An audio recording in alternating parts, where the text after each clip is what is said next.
Selamat pagi pemirsa, saya Daniel Huta Barat akan menemani Anda dengan beragam informasi terkini di antaranya. Dua pelaku pencurian ikan cupang di Serdang Bedagai diringkus. Seorang pria paruh baya ditemukan tergeletak di depan Mapolda Sumut. Pengrajin tas lempang bertahan hidup di tengah pandemi.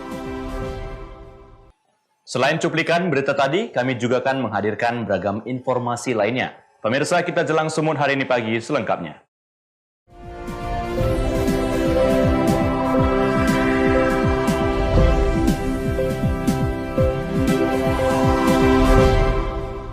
Kita ke informasi pertama, pemirsa. Tim TK Polsek Firdaus Polres Serdang Bedagai berhasil meringkus dua orang pelaku pencurian ratusan ekor ikan cupang jenis Avatar Gold senilai ratusan juta rupiah. Aksi pelaku terekam CCTV milik korbannya.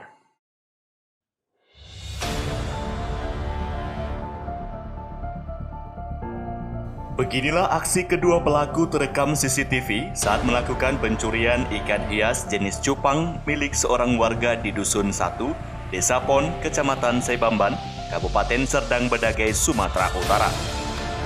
Dalam rekaman CCTV tersebut, pelaku mencuri sekitar 500 ekor ikan cupang jenis Avatar Gold siap panen dari 10 kolam milik korbannya. Kedua pelaku yang diamankan masing-masing berinisial MRS, berusia 20 tahun, warga Desa Pon, Kecamatan Sebamban, serta M, berusia 37 tahun, warga Desa Penggalangan, Kecamatan Sebamban. Keduanya diamankan dari dua lokasi berbeda di sekitaran wilayah Kecamatan Sebamban. Penangkapan kedua pelaku berdasarkan laporan dari korban yang mengalami pencurian ratusan ekor ikan cupang dengan total kerugian mencapai 150 juta rupiah.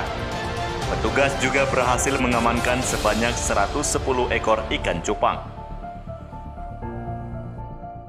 Ada laporan dari warga Sebamban atas nama Saudara Satria Wibowo bahwasanya mengalami pencurian yaitu ikan jenis cupang yang lagi tren sekarang ini.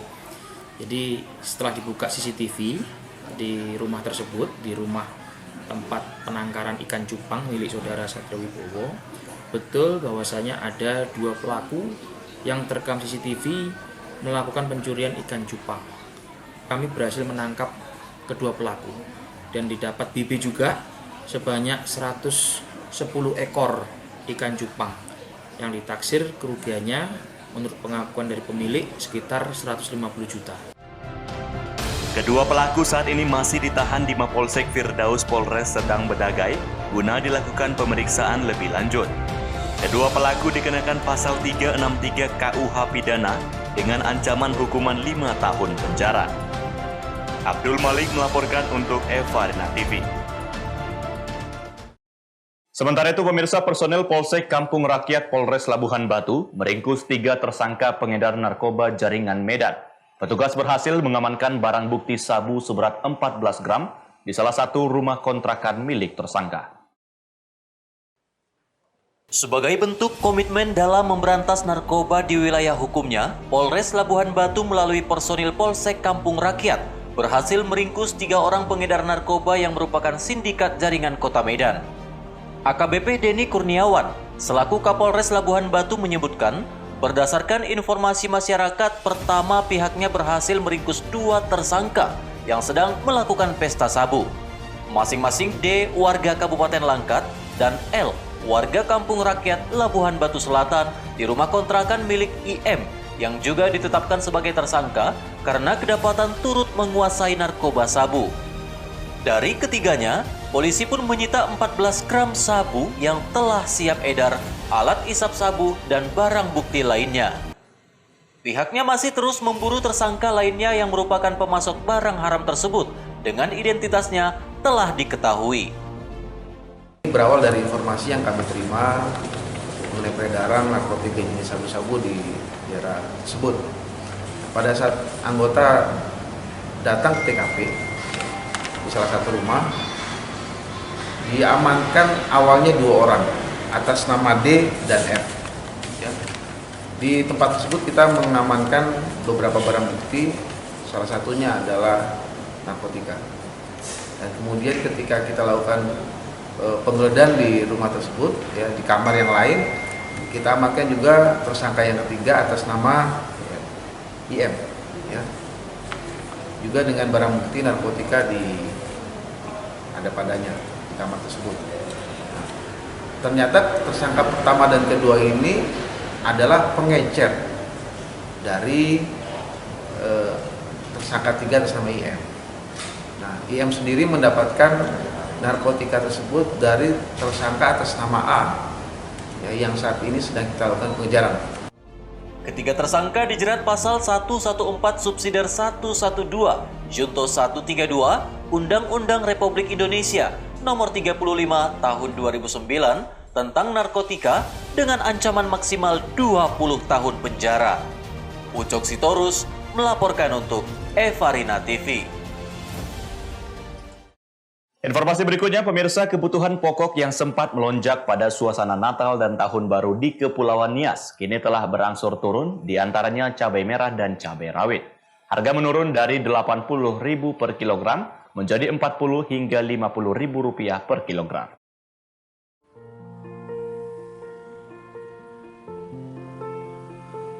Kebutuhan pokok di pusat pasar perbelanjaan di Kota Gunung Sitoli dan juga di sejumlah pasar-pasar tradisional sekepulauan Nias, Sumatera Utara saat memasuki Natal dan Tahun Baru sempat mengalami lonjakan harga yang sangat fantastis. Saat ini harga yang cenderung turun diantaranya komoditas cabai merah, cabai rawit, dan sejumlah sayur mayur lainnya. Kebutuhan ini umumnya dipasok dari luar daerah Kepulauan Nias. Sementara bawang merah dan bawang putih masih seperti harga biasanya karena sebelumnya juga tidak mengalami kenaikan harga yang signifikan. Menurut pedagang, faktor yang menyebabkan meroketnya harga sejumlah bahan pokok di Kepulauan Nias jelang Natal dan Tahun Baru kemarin akibat biaya transportasi angkutan darat dan laut dari Sibolga ke Nias yang tidak stabil. Meski demikian, harga tersebut kini sudah mulai stabil atau menurun hingga 90% dari harga semula pada penghujung bulan November 2020 jelang Natal. Warga pun berharap kestabilan harga sejumlah bahan kebutuhan pokok seperti ini dapat merata hingga ke seluruh pasar yang ada di pelosok daerah Kepulauan Nias. Harga pasaran dagang ini, sayur-sayuran ini waktu Natal Tahun Baru di situ naik ya Pak. Tapi sekarang udah mulai stabil, sudah turun lagi. Yang menonjol naiknya cabai rawit, cabai merah. Hari itu sampai cabai merah itu sampai 80.000, cabai rawit juga begitu. Sekarang menurun. Cabai merah sudah 40.000, cabai rawit sudah 50. Haugo Manozega melaporkan untuk Evarina TV.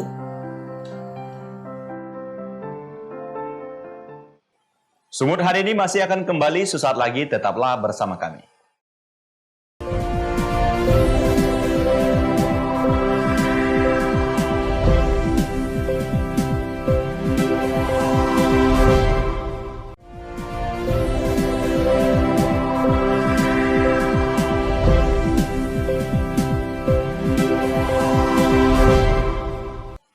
Terima kasih Anda masih bersama kami. Pemirsa, seorang pria paruh baya ditemukan tergeletak di depan kantor Mapolda Sumatera Utara pada Jumat siang. Petugas kepolisian langsung mengevakuasi korban ke rumah sakit. Namun naas, nyawa korban tidak tertolong.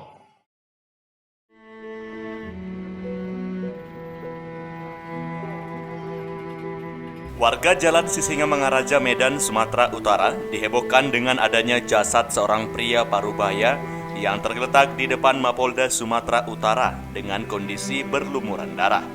Mengetahui kejadian ini, sejumlah petugas kepolisian dari Mapolda Sumatera Utara mengevakuasi korban ke rumah sakit terdekat, serta melakukan olah tempat kejadian perkara di lokasi kejadian tempat korban tergeletak.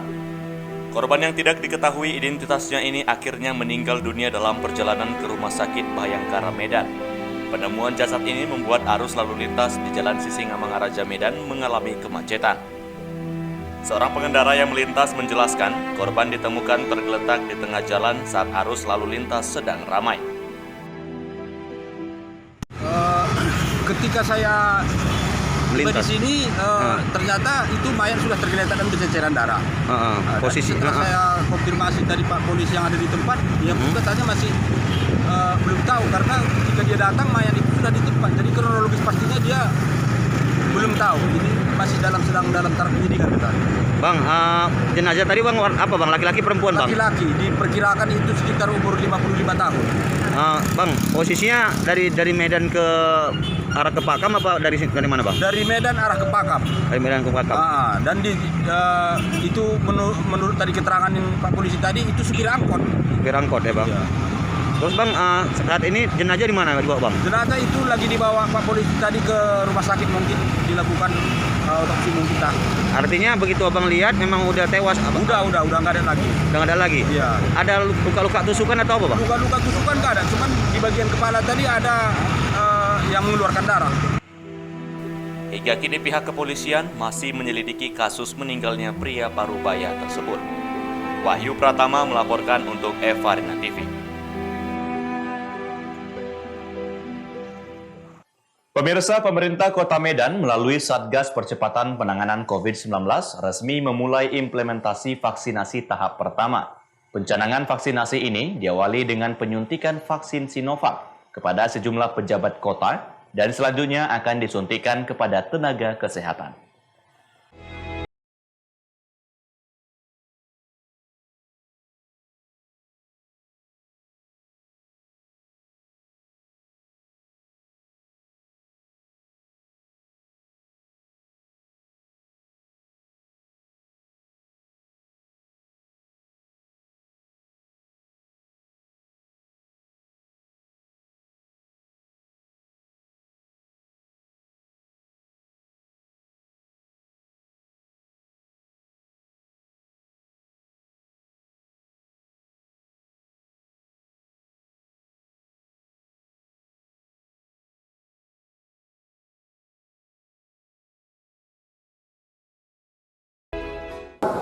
Syukur alhamdulillah hari ini kita memulai vaksinasi di Kota Medan.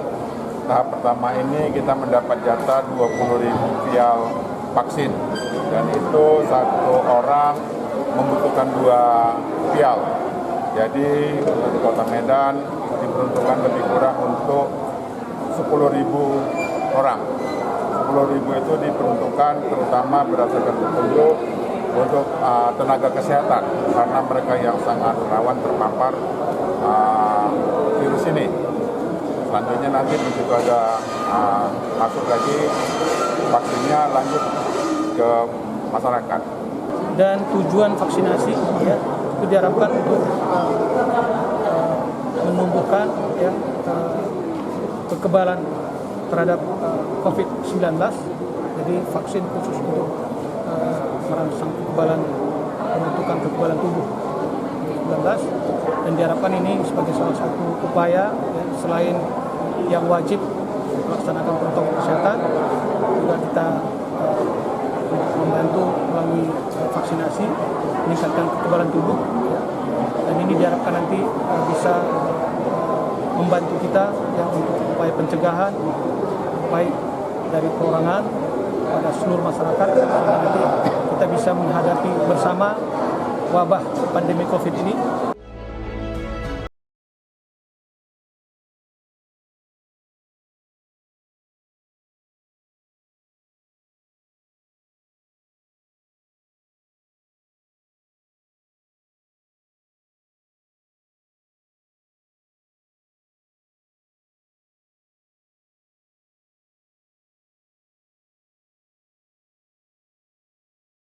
Pokuali melaporkan untuk Eva Rina TV.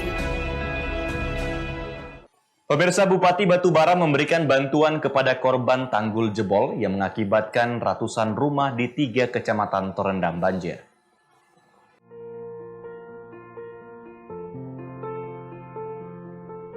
Ratusan rumah yang tersebar di Kecamatan Laut Tador, Sesuka, dan Medang Deras terendam banjir. Banjir terparah berada di Desa Dewi Sri dan Desa Perkebunan Tanjung Kasau, Kecamatan Laut Tador. Di lokasi tersebut sedikitnya ada 300 rumah yang terendam banjir sejak Kamis sore kemarin dengan ketinggian air hingga 60 cm. Banjir yang merendam Desa Dewi Sri dan Desa Perkebunan Tanjung Kasau ini disebabkan jebolnya tanggul Sungai Bahapal, Benteng 9 yang berbatasan dengan Kabupaten Simalungun dan Kabupaten Batubara. Untuk menanggulangi banjir, Bupati Batubara Zahir langsung turun ke lokasi dan menyalurkan bantuan bahan pangan kepada para korban banjir. Pemerintah Batubara juga telah menyiapkan posko banjir dan menurunkan alat berat untuk memperbaiki tanggul yang rusak dan menormalisasi saluran pembuangan air agar banjir segera surut. Ya, hari ini kami melihat sebuah kejadian kiriman air sungai yang datang dari Simalungun lewat sungai Pemprov Su Bahapal. Ada jebol lebih kurang 300 meter, sehingga akibat jebol itu dengan kiriman air yang tinggi masuk ke Sungai Hitam milik Batubara, dan dari situlah air mengalir sampai ke 4 desa. Ya, kami datang hari ini melihat keadaan ini dan eskavator sudah kita turunkan untuk mempercepat supaya air cepat surut. Ya, namun kita berharap dari Sumatera Utara, ya Bapak Gubernur saya juga lapor ke beliau dan itu akan ditindaklanjuti di tahun 2021. Nah, kemudian kami hari ini datang memberikan bantuan. Ternyata dari Kompi juga banjir, kita beri bantuan. Satu keluarga itu kita kasih 10 kilo beras, ya, 1 papan telur, 1 kotak Indomie, minyak makan 2 kilo, 1 kilo gula. Semoga ini bisa menjadi pengobat ya untuk menghibur diri, karena bencana ini datangnya dari Allah Subhanahu wa taala. Kita sebagai pemerintah akan berusaha agar air cepat cepat kering dan cepat berlalu. Kita sudah mendirikan posko, ada 2 titik, di situ ada tenaga medis kesehatan, bila mana ada nanti yang gatal atau akibat banjir ini bisa cepat ditangani di sana. Kemudian ada posko dinas sosial, ya, menyiapkan dapur umum bila mana masyarakat tidak bisa masak, bisa makan di dapur umum itu. Ini upaya-upaya yang kita lakukan sementara sambil kita menormalisasi sungai-sungai keliling yang mengakibatkan air tidak cepat turun. Taufik melaporkan untuk Evarina TV. Sumut hari ini masih akan kembali sesaat lagi, tetaplah bersama kami.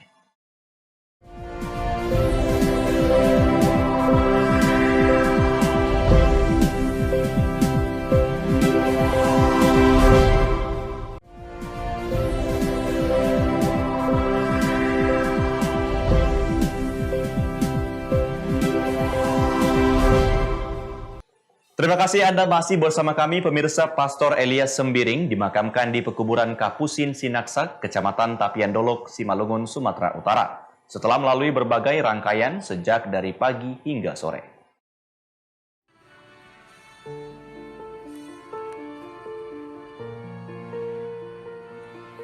Sebelum Pastor Elias Sembiring dimakamkan di pemakaman Kapusin Sinaksak, Simalungun, Sumatera Utara, dilakukan acara penghormatan terhadap pastor yang tutup usia pada 73 tahun ini. Acara demi acara dilakukan secara bergantian oleh keluarga besar marga Sembiring, jemaat serta para pastor dan suster. Mereka mendoakan perjalanan Pastor Elias Sembiring menghadap Sang Khalik. Selanjutnya misa atau ibadah pemberangkatan diselenggarakan pada pukul 13 waktu Indonesia Barat, dilanjutkan dengan acara pemakaman pada pukul 15 waktu Indonesia Barat di pemakaman Kapusin Sinaksak, Simalungun. Sosok Pastor Elias Sembiring dikenal sebagai orang yang penuh semangat dan multi talent. Kepergian Pastor Elias Sembiring menjadi sebuah kehilangan besar bagi umat Katolik Keuskupan Agung Sumatera Utara.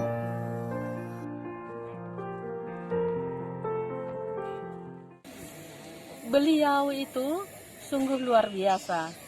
Jadi beliau cukup mengukir sejarah di dalam kongregasi kami. Banyak masukan-masukan yang tak bisa diungkapkan dengan kata-kata, tetapi beliau itu betul-betul orang yang bijaksana, brilian, ide-idenya sangat bagus, dan kami tentu para suster-suster selalu dibimbing selama 39 tahun itu. Jadi suka duka perjalanan kongregasi suster-suster FCCM betul-betul sampai detail diikuti dibimbing oleh Pater Elias. Jadi ada rasa menyesal gitu beliau pergi Ya atau? tentu sebagai manusia iya, tapi kehendak Tuhan lain dari kehendak kita manusia. Inilah panggilan dari Tuhan untuk beliau, sekarang sudah tenang berada di surga. Tapi Pastor Elias ini walau dia orang yang hebat ya, karena dulu juga pernah sebagai rektor, sebagai pimpinan di kongregasinya, sebagai fikjen, lalu yang paling saya salut bahwa beliau itu sungguh sederhana, rendah hati, bersahaja. Sangat-sangat sebagai panutan untuk kami sebagai suster FJJM, dan bukan hanya untuk FJJM tapi juga beliau itu pencinta gereja, negara dan masyarakat.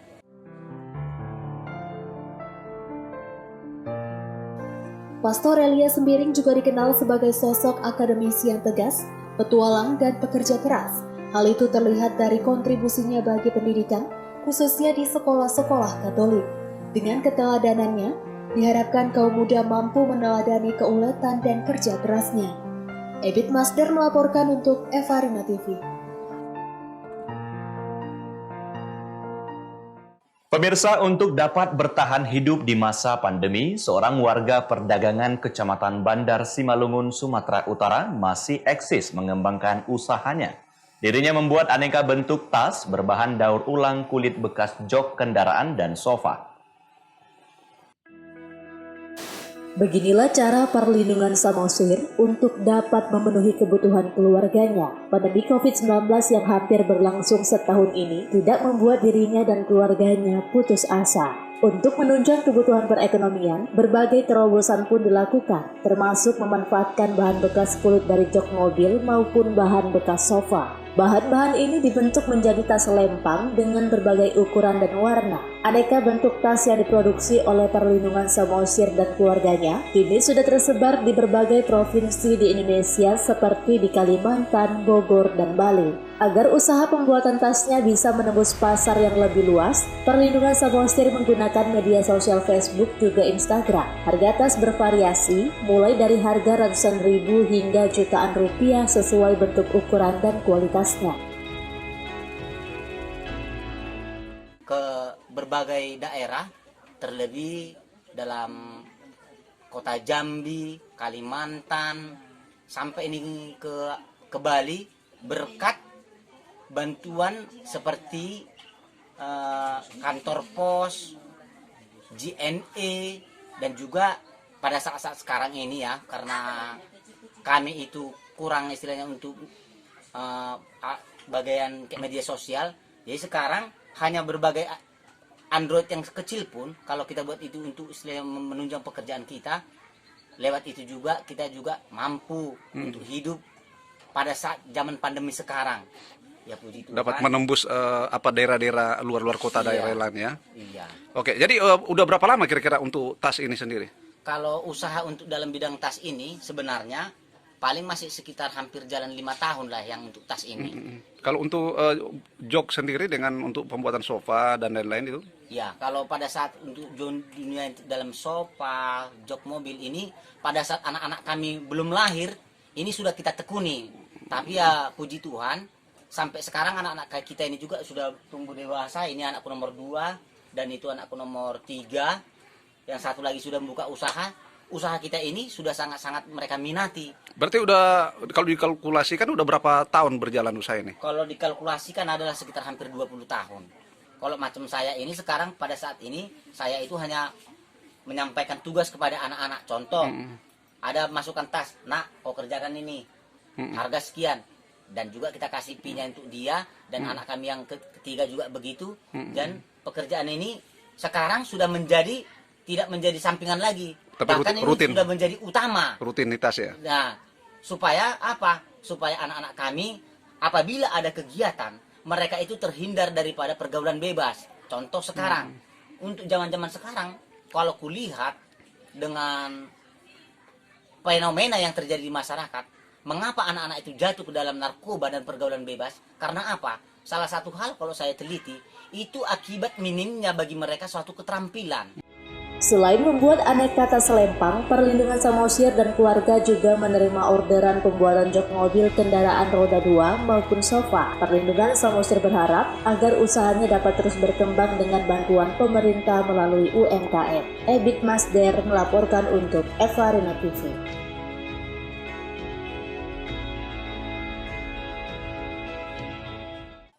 Pemirsa, demikianlah rangkaian informasi dalam Sumut hari ini pagi. Saya Daniel Huta Barat, mewakili kerabat kerja yang bertugas, pamit undur diri. Terima kasih dan sampai jumpa.